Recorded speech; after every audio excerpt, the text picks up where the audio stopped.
Hello there, friends, and welcome back to the series where I'm completing an Animal Crossing island in 30 days. Just in case you're new around here, these are the rules we've laid out for this challenge, and with that, it's time to jump right into day 25 on Adlewood. Now you may be able to tell from where I'm recording our intro at, but today we're going to be working on the transition area between the normal forest, quote unquote, and the spooky forest. Basically just filling in the area from Molly's house over to where we'll have our spooky forest and like our cryptid museum tent kind of thing. Though I do have to get some more cedar trees before we can really start work on this build. However, as I was about to do that, I just casually stumbled across our first lilies of the valley. What? Oh my god! Like, I knew we were at 5 stars, but I hadn't seen any of the lilies yet. Guys, look at this. Oh my god, I love the lily of the valleys. They're like my favorite flower ever. And second on the list of fortunate things that just casually happened while I was preparing for this video, I was clearing a rock out of the way and just casually got my first gold nugget ever on this island. So I'm taking all of this as a good sign that today is going to be a great day. And I swear this is the last thing before we actually get started on the real build here.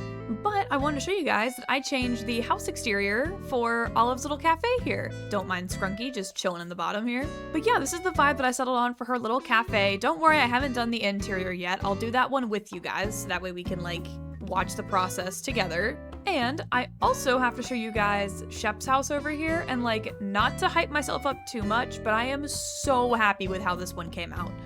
Like, just the way that I made the roof and like the shape of the house, I changed it a little bit. Oh my god, the sign looks like it fits perfectly now. Like with the rectangular, yellowish, brownish kind of roof. Oh my god. But I just felt that I needed to clarify, it was never the sign's fault, okay? It was my inability to think ahead. I don't want anyone to take their blame out on these signs, okay? The signs are beautiful, the codes are beautiful. I just need to learn how to use some critical thinking skills every once in a while. Okay, but with that out of the way, now let's go ahead and dive into today's speed build. Now guys, as I started working on this build here, it like really occurred to me just how close we are to finishing this island. Like, at the start of this series, I really thought that I had maybe even set the bar too high for myself with all of the rules and stuff that we had to follow on top of completing the island, but really?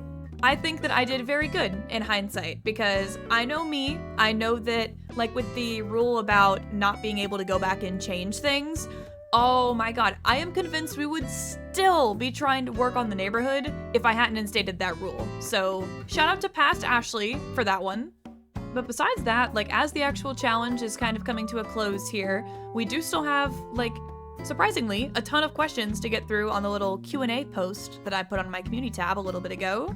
So let's go ahead and knock some out.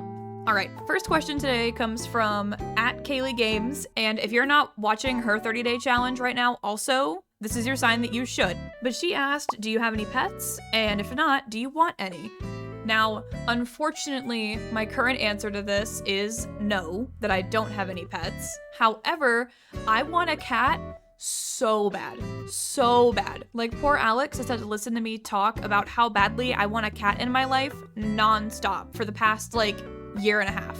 But currently I'm in the process of like saving up, because as much as I want to just go out and get a cat right now, I don't have the financial freedom to like be prepared in the event that like an emergency vet visit comes up or something. So I'm doing the smart adult thing here, and I'm waiting until I have like the financial freedom to be able to properly bring this little guy or girl home and spoil them like my child. I've definitely had pets before, like my family's had pets, really mostly dogs. It wasn't until Alex's previous roommate had a cat that I realized just how much I loved cats. And okay, I'm gonna show off pictures of this cat because to this day, I'm still kind of mad that we didn't take up on the opportunity to adopt this cat from this old roommate. Long story, it was a cat he got for his now ex, bunch of drama, but this cat's name was Soup, and I love him. And I miss him so much every day, and I hope that he's doing well. But he is also the cat that kind of got Alex on board with having a cat possibly someday, because Alex is a big dog person. And we do plan to get a dog at some point in the future too. I don't have any specific breed of cat in mind. Honestly, I just want the cat distribution system to pick me and just to find a dumpster cat or something on the side of the road one day, and I'll love it with my whole heart. But Alex and I have done some research on possible dog breeds to get, and we've landed on a Bernese Mountain Dog because 1, look at this face, look at it, and 2, they're like a very perfect match for our lifestyle, so it's a win-win. All right, now for our second question, Ernie Miguel, and I'm really sorry if I pronounced that wrong, asks, what's your favorite Resident Evil game, and do you play roguelikes? Now, I actually haven't heard of roguelikes before, so I'll have to look into that one. I don't play it. However, I have heard of the Resident Evil games, and most of them I have never attempted to play myself because despite loving horror games, I'm also a little scaredy. Respectfully, of course, respectfully. However, there is one Resident Evil game that I own, and I bought it because I watched a playthrough of it. I believe it was Jacksepticeye's playthrough, and I loved it so much that I wanted to try to play it for myself, and I weenied out of it, because of course I did. However, that game was Resident Evil 7, it's 7 or 8, it's Resident Evil Biohazard, and I loved that one. Like the aesthetic of like the abandoned house and like the haunted swamp and all of those things. Oh my gosh, I love it.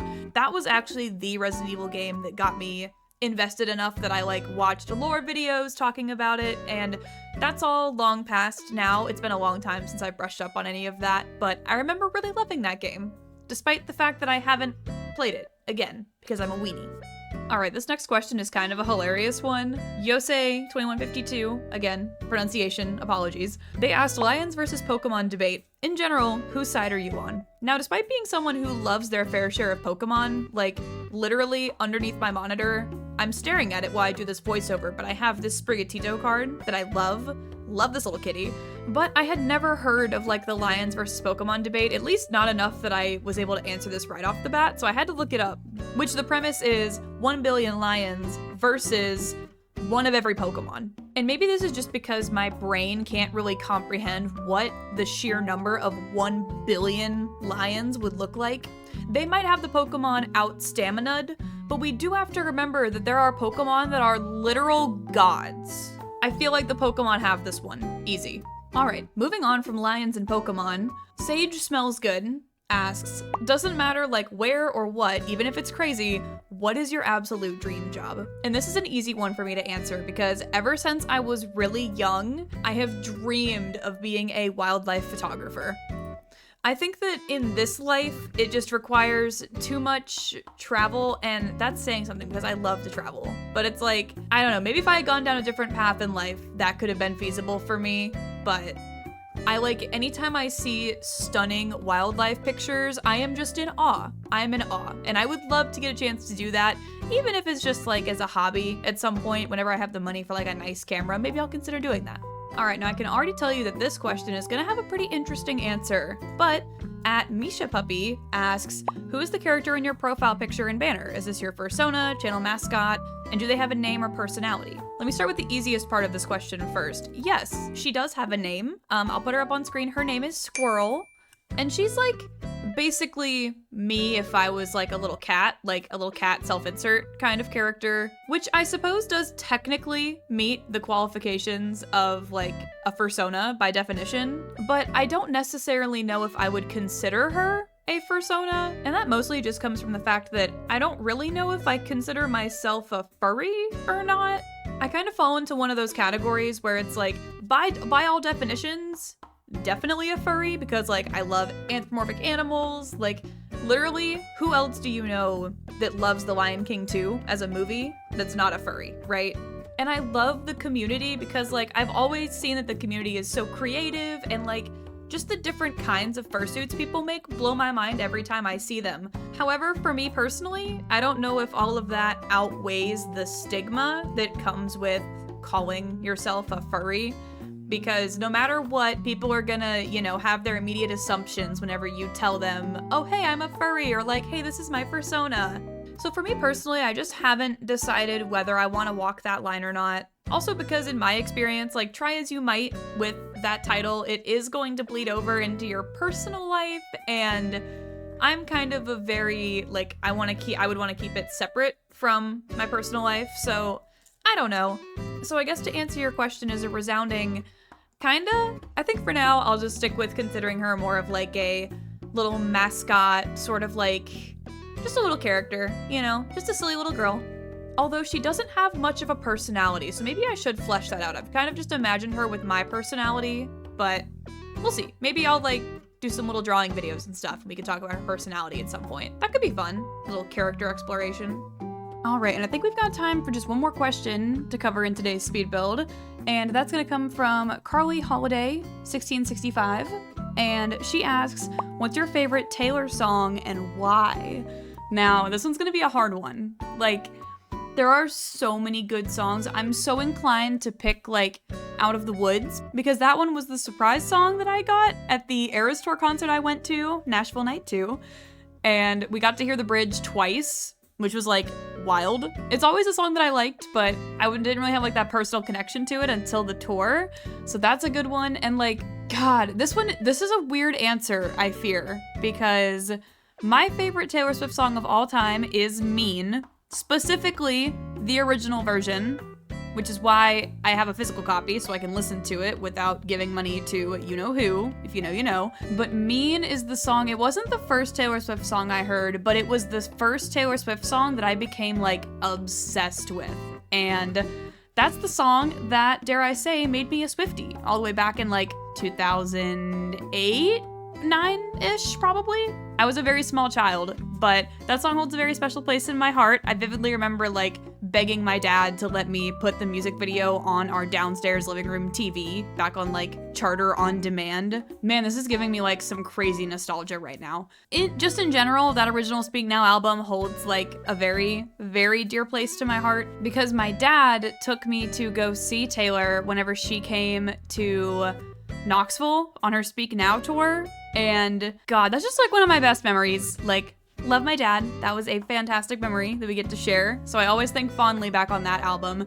Although lyrically and like from a music standpoint, it's not even like one of my favorite albums. I think my favorite Taylor Swift album has to be Red, Taylor's version, because whenever that album came out, I kind of realized I had been living my life like totally under a rock. I hadn't heard songs like Holy Ground or Starlight or State of Grace. How did I simply live my life without knowing those songs existed? Also Ronin, which breaks my heart every time, and it's one of my songs that has to be on my mandatory skip list, or else I will start sobbing going 75 on the interstate. But I feel like I could literally talk forever about Taylor Swift songs specifically that have like a really special meaning to me or ones I really strongly resonate with. But we have reached the end of the speed build. So without further ado, this is what our transition area ended up looking like in the end.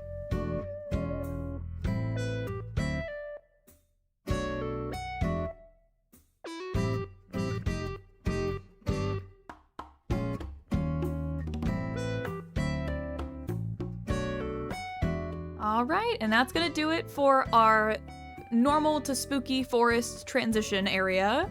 I'm really happy with those little Nessie stands that I found in the background. I'll be sure to put that one on the Pinterest board. It's kind of just like a little Easter egg, you know, since we're getting ready to transition towards the cryptid, spooky part of the forest. But besides that, I am so happy to be almost done with all the major builds on the island, and I hope you guys are excited to see those too. We just have a few left to finish up before the island is totally done. But, as always, if you made it to this point in the video, thank you, and please don't forget to like, comment, subscribe, all the YouTube jazz on your way out, and I'm gonna catch you guys in tomorrow's episode. Bye!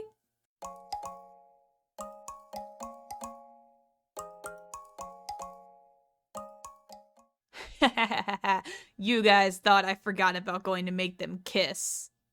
Picky kiss.